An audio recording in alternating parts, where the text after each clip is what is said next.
নতুন নতুন ভিডিও পেতে সাবস্ক্রাইব করুন এসএনএস বাংলা অ্যানিমেশন চ্যানেল। বানরের হাসির গল্প। একদিন এক জঙ্গলে ছিল খুব দুষ্টু এক বানর, যার নাম ছিল টুকাই। টুকাই ছিল সব সময় মজা করার ধান্দা।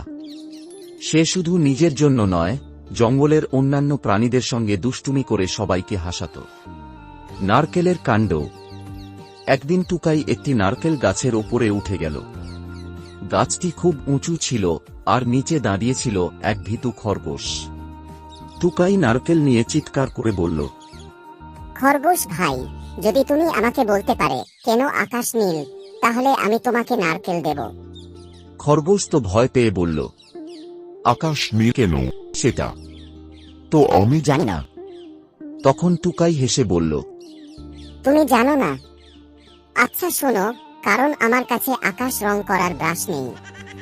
দুষ্টুমি ও প্রতিশোধ। এরপর টুকাই একবার বনের রাজা সিংহের সঙ্গে দুষ্টুমি করতে গেল। সে সিংহের লেজে কলার খোসা বেঁধে দিল আর গাছের ডালে লুকিয়ে রইল। সিংহ রেগে সারা বন তছনছ করতে লাগল। টুকাই তখন ডাল থেকে বলল, রাজা মহারাজ, রাগ করবেন না, এটা হলো আপনার লেজের ফ্যাশন। সিংহের রাগও হেসে ফুরিয়ে গেল। বানরের বুদ্ধি। একদিন বনে নতুন পাখি এলো, যার নাম ছিল টুনটুনি। টুনটুনি খুব লাজুক ছিল, তাই সে কারো সঙ্গে সহজে মিশতে পারত না।